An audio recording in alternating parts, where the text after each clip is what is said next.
وَأَقِیمُوا الصَّلَاةَ وَآتُوا الزَّکَاةَ۔ زکوٰۃ کا مقصد کیا ہے؟ صرف غریب کی مدد نہیں ہے، بلکہ زکوٰۃ مال کو پاک کرنا ہے، مالی عبادت نہیں بلکہ ایمان کی تکمیل۔ صدقہ مال کو کم نہیں کرتا۔ السلام علیکم ورحمۃ اللہ وبرکاتہ۔ آج ہم ایک ایسے فریضے کے بارے میں بات کریں گے جو صرف عبادات نہیں بلکہ معاشرے کی تعمیر کا نظام ہے، اور وہ ہے زکوٰۃ۔ زکوٰۃ مال کو کم نہیں کرتا بلکہ برکت، سکون اور اللہ کی رضا میں اضافہ کرتا ہے۔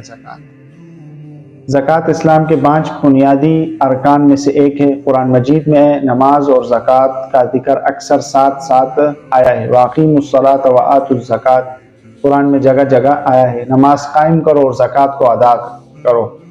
اس سے معلوم ہوتا ہے کہ زکوٰۃ صرف مالی عبادت نہیں بلکہ ایمان کی تکمیل ہے۔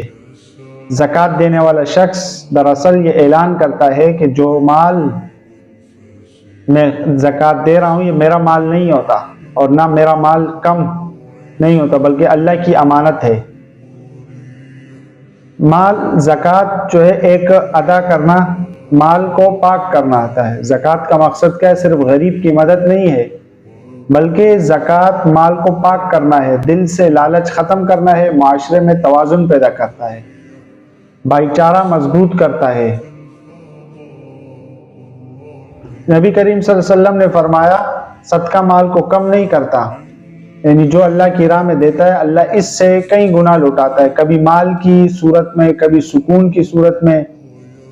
اب کن پر زکوٰۃ فرض ہے؟ کن لوگوں پر؟ اس شخص پر فرض ہے جو صاحب نصاب ہو۔ صاحب نصاب کسے کہتے ہیں؟ جس کے پاس سونا، چاندی، نقد رقم یا کاروباری مال 1 سال تک نصاب سے زیادہ رہے۔ آج کے دور میں زکوٰۃ کا حساب لگانا آسان ہے، بس نیت خالص ہونی چاہیے۔ زکوٰۃ میں تاخیر کرنا روحانی نقصان کا سبب بن سکتا ہے۔ اب زکوٰۃ کے روحانی فوائد کیا ہیں؟ تو زکوٰۃ دینے والا شخص حسد سے بچتا ہے، دل نرم ہوتا ہے، رزق میں برکت آتی ہے، مصیبتیں ٹلتی ہیں۔ اولیاء کرام فرماتے ہیں جو مال زکوٰۃ سے پاک ہو جائے وہ کبھی تباہ نہیں ہوتا۔ زکوٰۃ صرف فریضہ نہیں، ایک موقع ہے اپنے مال کو پاک کرنے کا، کسی کی زندگی بدلنے کا، اللہ کے قریب ہونے کا۔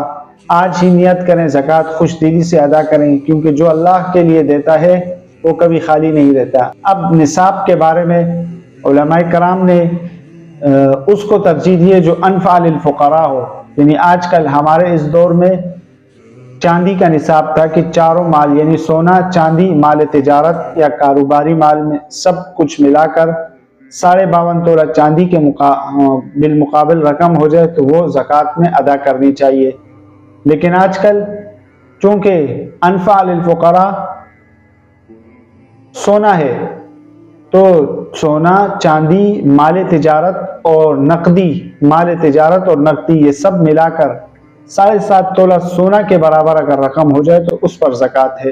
اور رمضان المبارک میں زکوٰۃ کی ادائیگی کا ڈبل ثواب، اجر و ثواب ملتا ہے۔ تو چونکہ اکثر افراد اور اہل علم اور عوام بھی چونکہ رمضان میں ہی زکوٰۃ دیتی ہے، تو صرف مالی عبادت نہیں بلکہ یہ معاشرے کی اصلاح کا سبب بھی ہے زکوٰۃ، اور مال کی محبت دل سے نکالنا یہ بھی ہے، اور غریب و مسکین رشتہ داروں کی مدد کرنا یہ بھی ہے۔